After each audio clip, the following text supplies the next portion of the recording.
Namaskar, welcome to this webinar.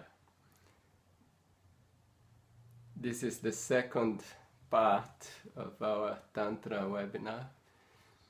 And last time we talked a little bit about how one starts, how one begins on the path, how one searches for the teacher, how one finds the teacher, what takes us to find the teacher, our inner desire.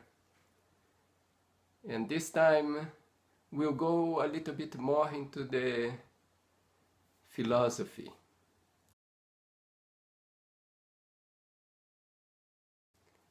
The philosophy of Tantra. Philosophy has also its importance, and we are going to see why. So philosophy has different parts. Like classical philosophy will have this ontology and the metaphysics and the epistemology and ethics. But our philosophy also has two extra parts. One is spiritual practice and another one is psychology. Let's not forget that we are human beings, and we are supposed to be the most advanced beings on this planet. And our structure, we have our body, physical, our mind, the psychic part, and the consciousness, or the spiritual part, the spirit, the soul. And this structure, this human structure, we are inhabiting this structure. Now, as a human being, what are we looking for? So, here we are learning about Tantra. So why do we do it? Why we do so many things in our life? What are we searching for? So I like to ask you this question, but what do you think is human beings really want in this life or in this existence that we have? What are we searching for? What would you say? So I see here to be happy, happiness, realization, lasting happiness. I did write that we want happiness, we want peace, we want a lasting happiness, as the last one mentioned. It means we don't want something that is only temporary, not for a short time. We want it all the time, like unlimited, infinite.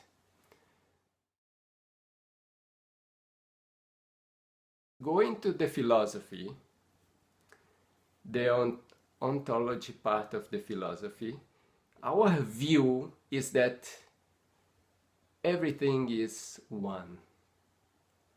There is oneness. It means we don't have a dual view of the creation and us, or us and something else. That it is all one. Let's see how it fits all in one. First, we are thinking about us. We want this infinite happiness, this everlasting happiness. And going to philosophical terms, there are two important terms here. One in Sanskrit, Ananda, and the other one, Sukha. Both means happiness, but Sukha, the definition is that it's a congenial mental state. What does it mean? It means that when I want something and I get it, then there is a parallelism between what's in my mind and what is happening, and that creates a congenial mental state. I feel happy.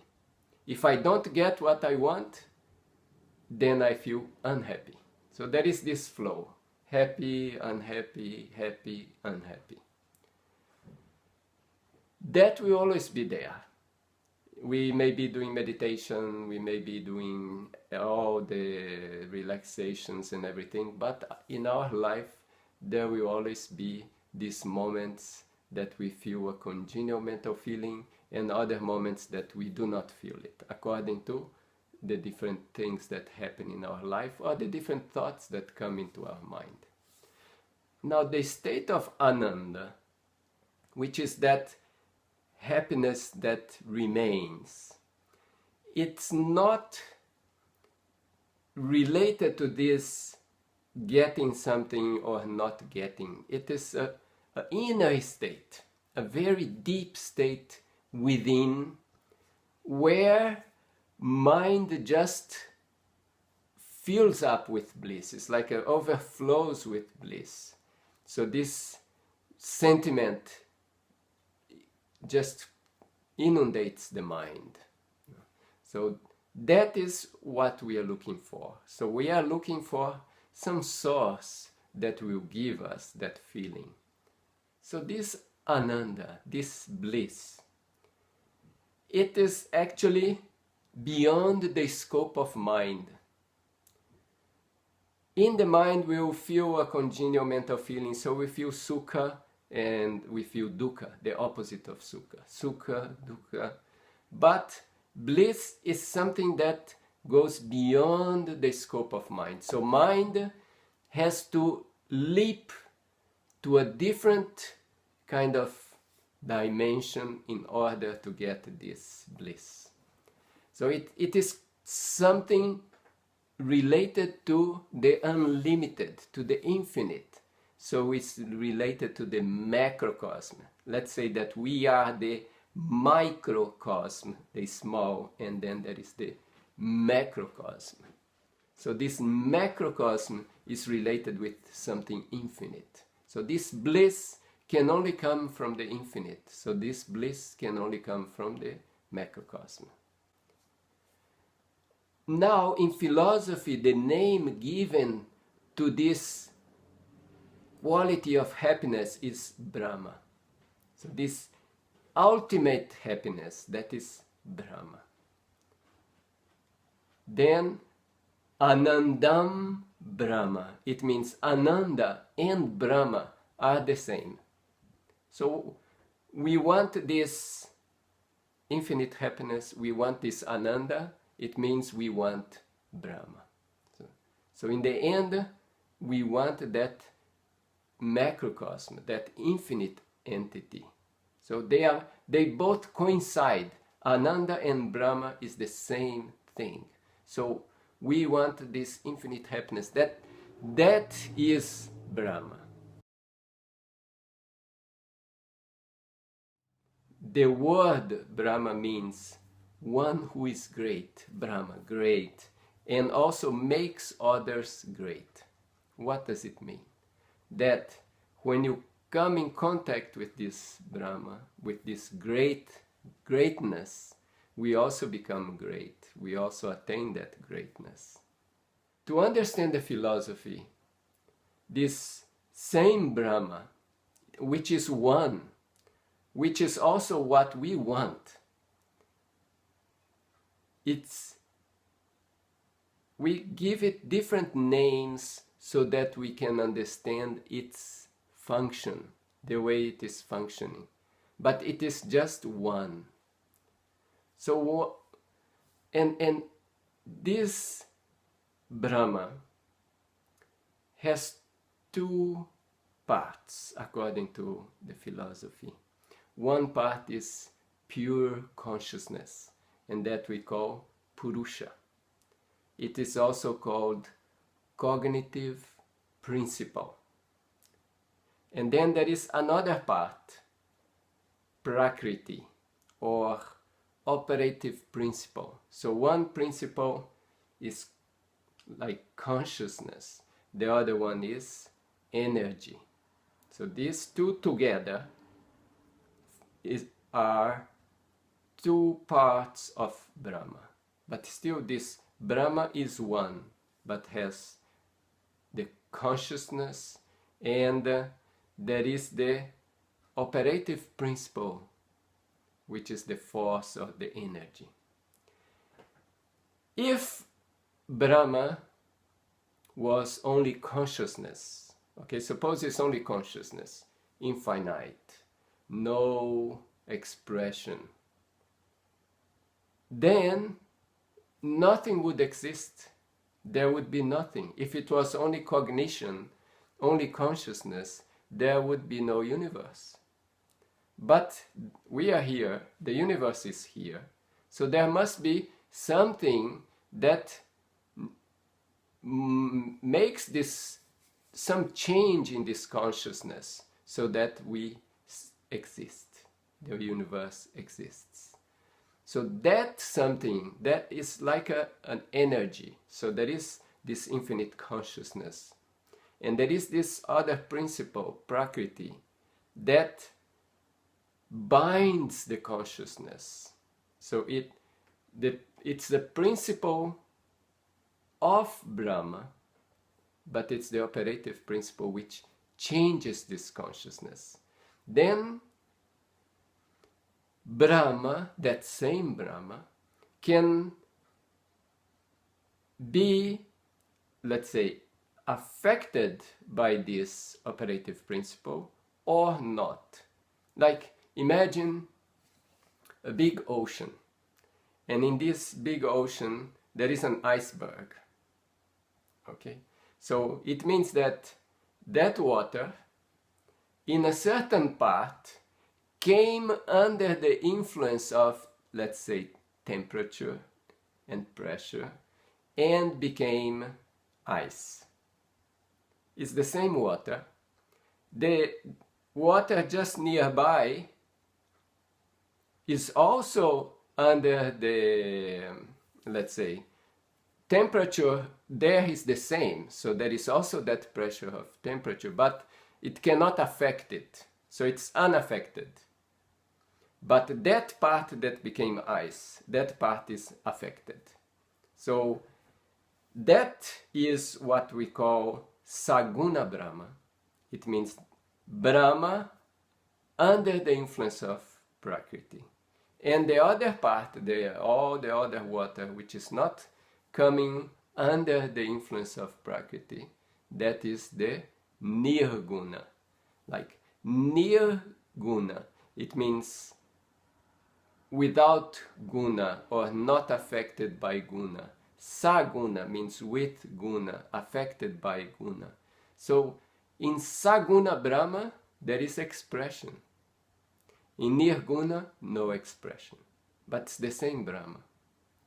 One is influenced by Prakriti. The other one not influenced by Prakriti. But still is the same Brahma. Now I can ask you a question. I said in the beginning that it is all one. All right? It's all one.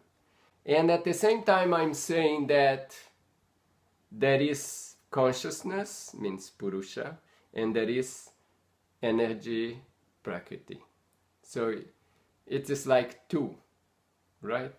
How can I still say it is one if there are two? So what would you say in that case? Think a little bit about that. Okay, so the answers here were Shiva and Shakti are inseparable, therefore one.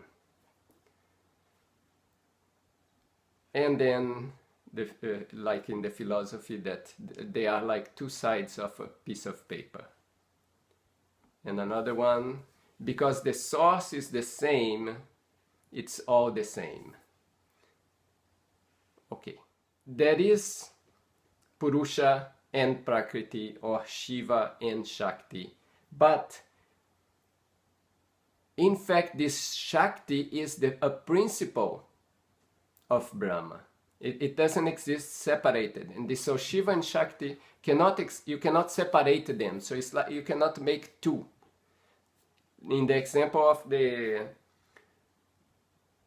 the piece of paper, like a piece of paper is one. There is one side, there is another side. You cannot separate it. You cannot make it become two. It is one. It is still one. What is the relationship? Shiva, or Purusha, consciousness, is the material cause of everything, and it's also the efficient cause. What does it mean? Material cause means it's like it's the raw material, it's the substance. Consciousness, everything is made of consciousness. And it is also the efficient force. It means that without it allowing, without it giving the permission, Shakti, or the force, cannot change it.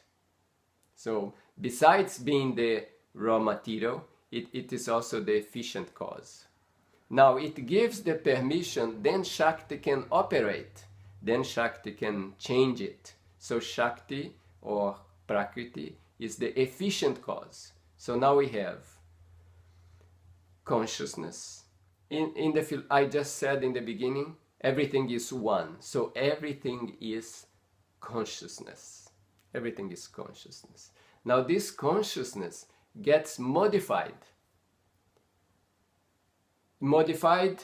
And we see me and you and the computer and many other things.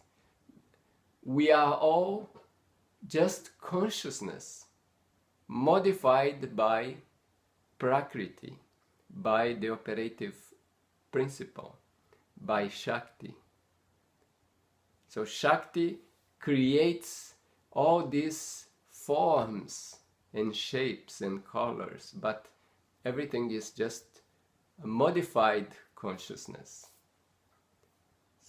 In few words, the raw material of the universe is consciousness. Everything is consciousness.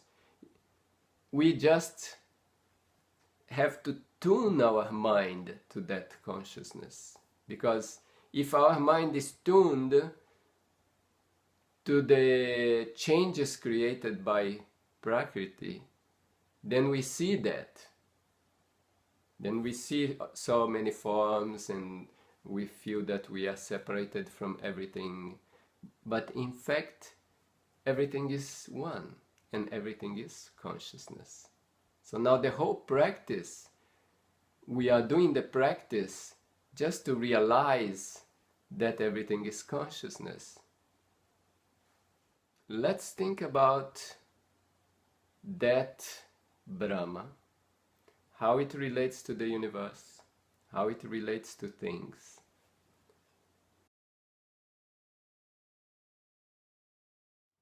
According to the role of the Supreme Entity, we give it different names. Why we do that? To understand better the philosophy. So in this case here, when the Supreme Entity is in the role of controlling the universe, now we are talking about the created universe, the universe we exist, we live in. So in this universe, it needs something to control it. And that something, that nucleus, is called Purushottama. So now this Purushottama is the Supreme Entity having the role of controller of the universe. This universe is created with 5 fundamental factors. Means ether, air, light, liquid factor, solid factor. So there are 5 factors, and that creates the universe. And the controller is the Purushottama. What? It controls all the created beings and entities. And it has 2 forces. One force is bringing the entity further from the nucleus. The other force is bringing the entity closer to the nucleus. So centripetal means brings close. Centrifugal means it takes it far. And the unit being be it us or any other being, we are sometimes pulled in one direction, sometimes pulled in the other direction. So sometimes we feel very close to that entity, to that supreme entity, and sometimes we feel far.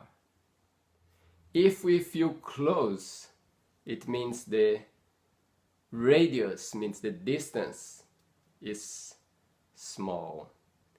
If we feel far, that distance is great. The radius means we are still moving around it. We are still being controlled or by that supreme entity, and we still have a relationship with that supreme entity, but it's just the radius is more, so we feel far, or the radius is less, we feel close.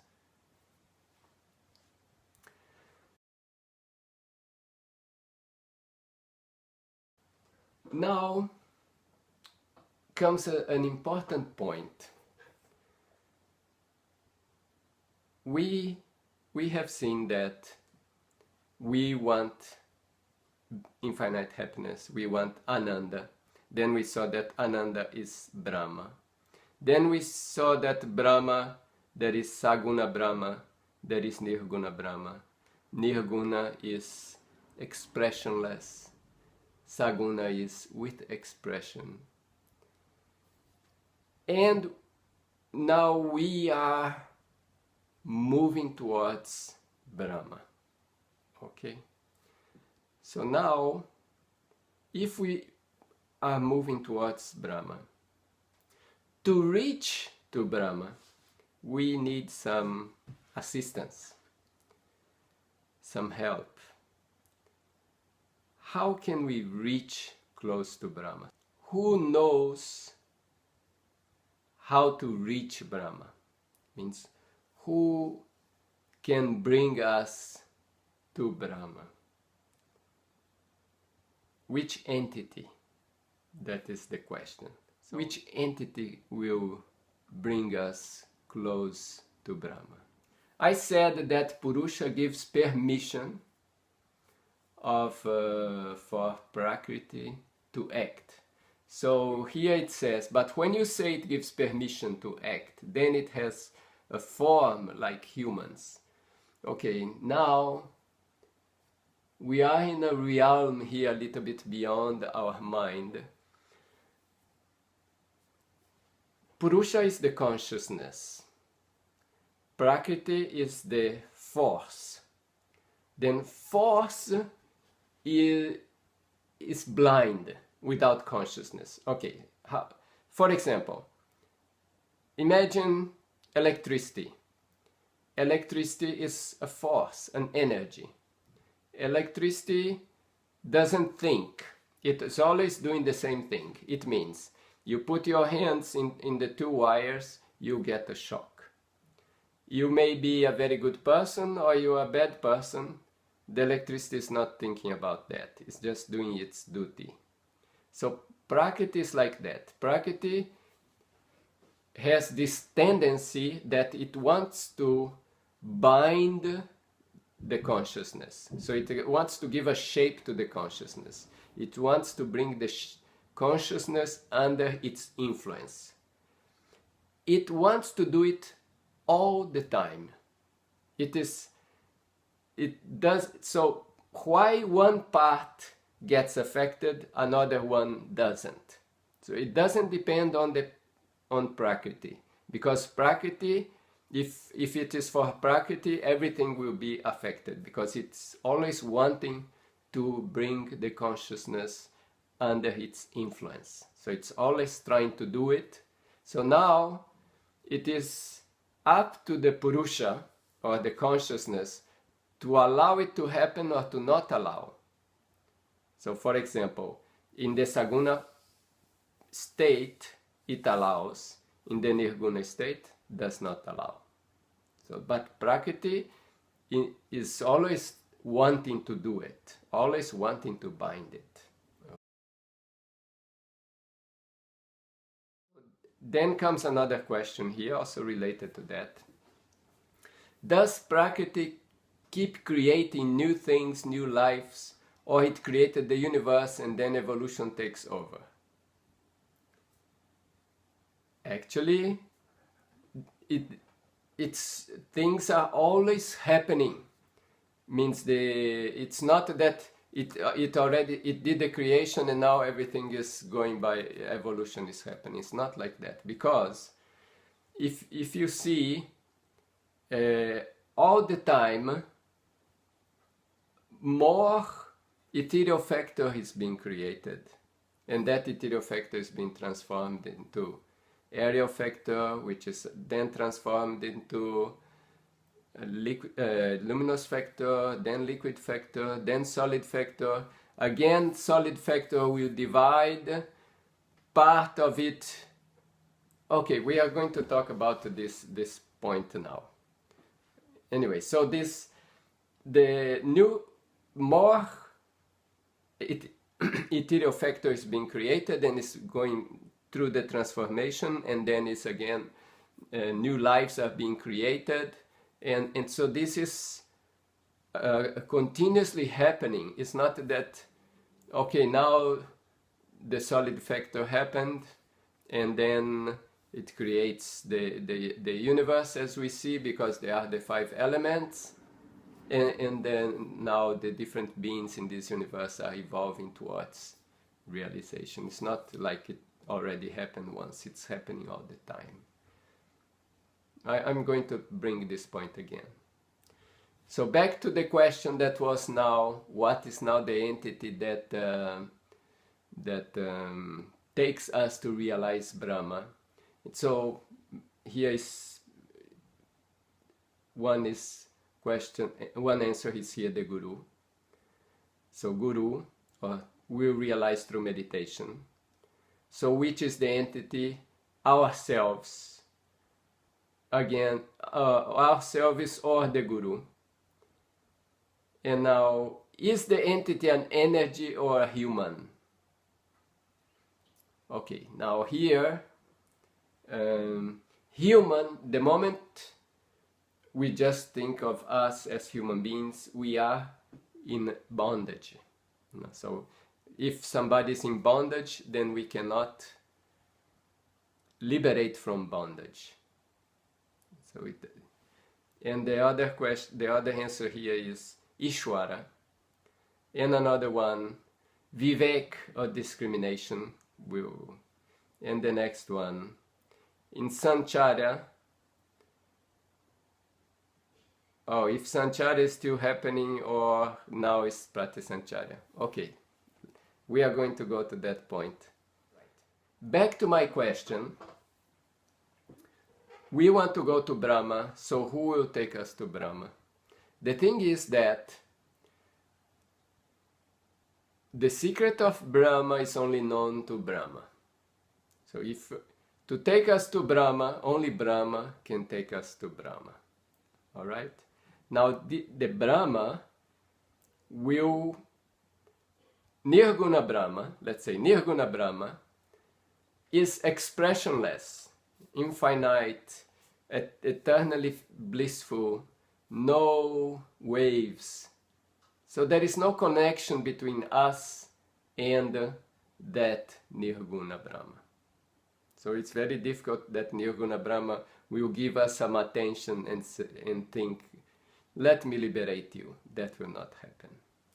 So now, okay, that was Nirguna Brahma. Now we come to Saguna Brahma. Saguna Brahma is, Prakrti is active in Saguna Brahma. So what's happening in Saguna Brahma? All this creation, everything is happening within the scope of Saguna Brahma. So Saguna Brahma is creating, maintaining, and destroying. So it's eternally busy in that work. So Saguna Brahma also is under the influence of Prakrti. So now we are going to be liberated from the influence of Prakrti. So this Saguna Brahma is not personal. You know, how we can how you can have a relationship with this Saguna Brahma. So now this Nirguna, Saguna, there is another expression or another, let's say, form or another role of Brahma. And then there is Brahma in the role of the one who liberates us. So that in Tantra is called Taraka Brahma. So now this Taraka Brahma will liberate us from the influence of Prakrti, will take us to Nirguna.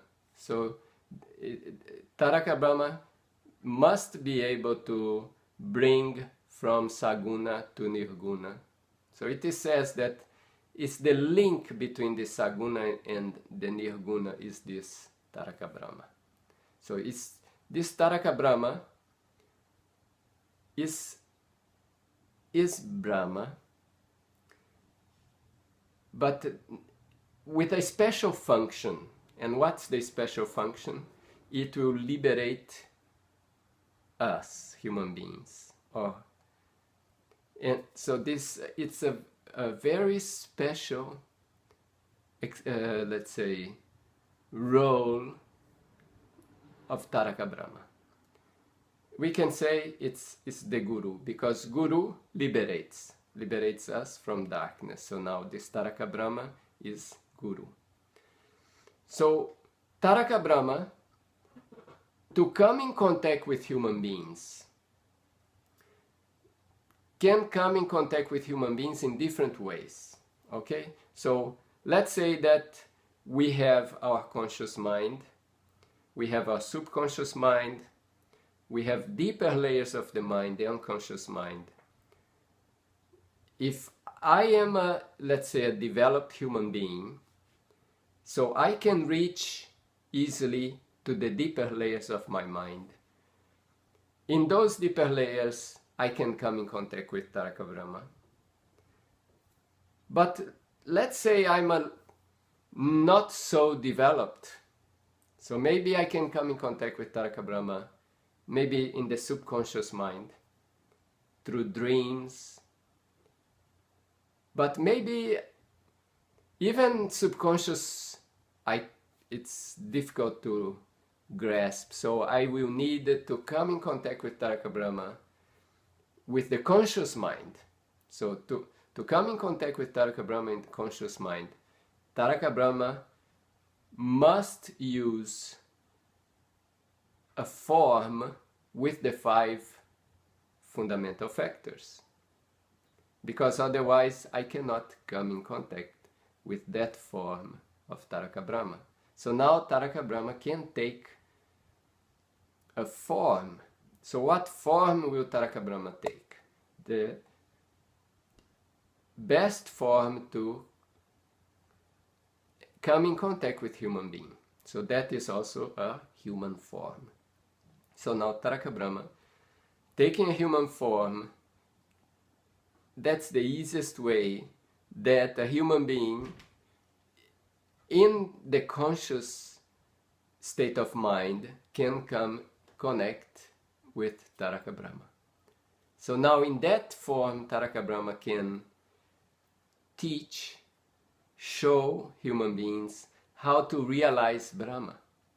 So now comes the intuitional practice or the tantric practice, coming from Taraka Brahma to human beings, how you, a human being, can realize Brahma, what process you can realize Brahma.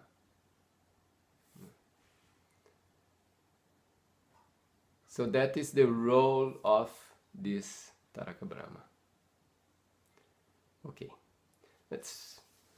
so that was the ontology, all right, ontology part of the philosophy. Let's talk a little bit about metaphysics. In metaphysics, now many of the points we are talking about will come.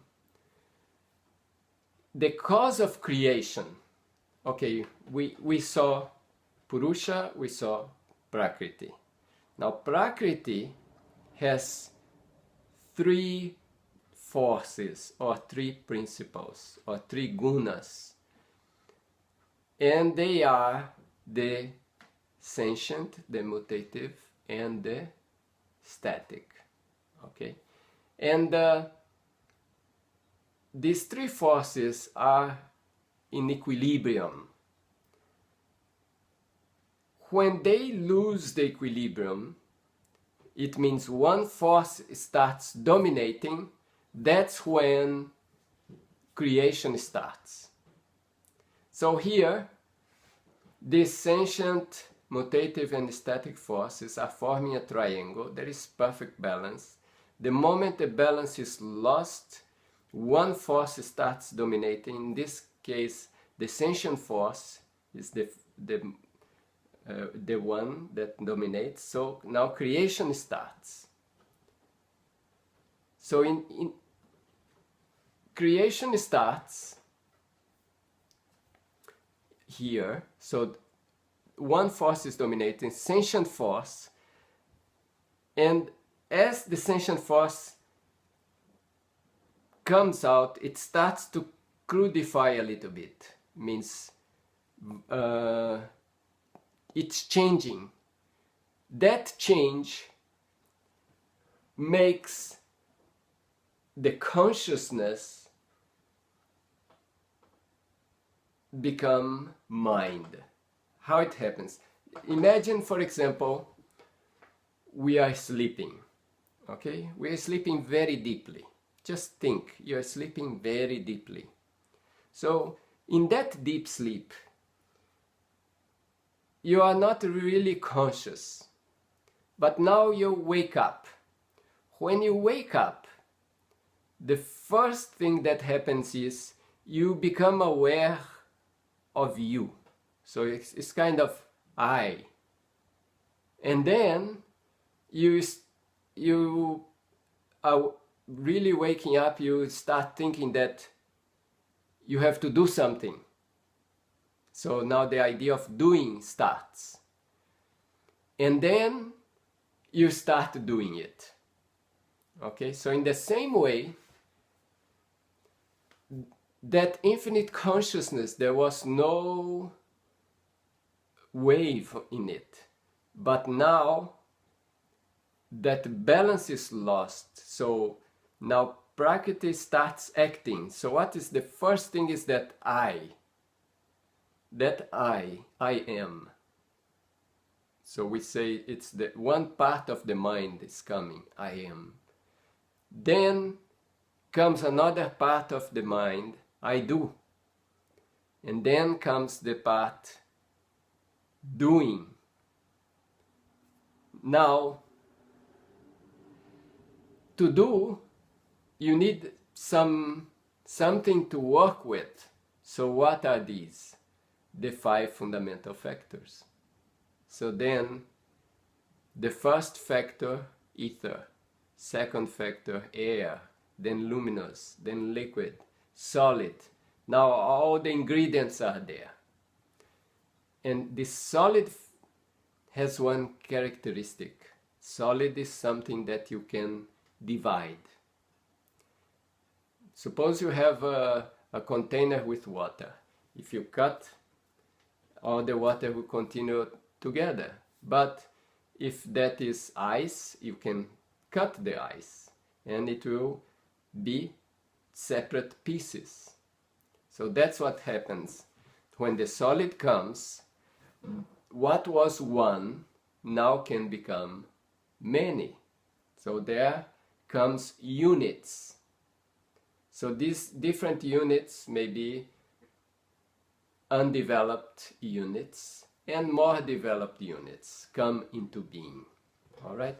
Now we can say, did the first part, the part, extroversial part is the sanchara, the introversial part is the pratisanchara.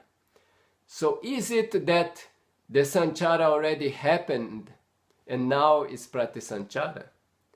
Actually, this cycle is happening all the time. So, as I was mentioned before, new ethereal factor have been created, new aerial factor is being created. So, and that from the ether is being changed into air. Air is being changed into luminous factor, into liquid factor, into solid factor, and then entities are being created all the time, and entities are evolving all the time. And human beings means us and other sentient human beings from this universe are also realizing and reaching back to consciousness. So this cycle is not that it already happened and now the next phase is happening. It is happening all the time. In our body, for example, there is ethereal factor, and that ethereal factor from our body is also... Why do we need to change body? Why don't we keep our body forever? Why doesn't our body can live until we attain realization? Why our body deteriorates? It happens because if our body remains like this always, it means we are trapping some factors within us and not allowing it to move further in its evolution. So that's why we have to change body and get a new one, so that everything keeps moving. You know. Okay. Let me go a little bit ahead on this one here. So as I was mentioning, the three parts of the mind, the Mahat, the I am, the Aham, I do, and the Chitta, the done I, get created, and that's the macrocosmic mind or the cosmic mind. So after the cosmic mind comes the five fundamental factors get created, then it comes to the solid, gets divided, different entities, plants, animals, humans, and humans meditate, reach consciousness again. So this cycle is happening all the time, okay? Some characteristics here. The matter came from mind. Mind came from consciousness. So consciousness, then there is mind. Then mind, there is matter. And now solid. Now how will this solid become mind again? Because, so out of matter, has to come mind again, because that makes the cycle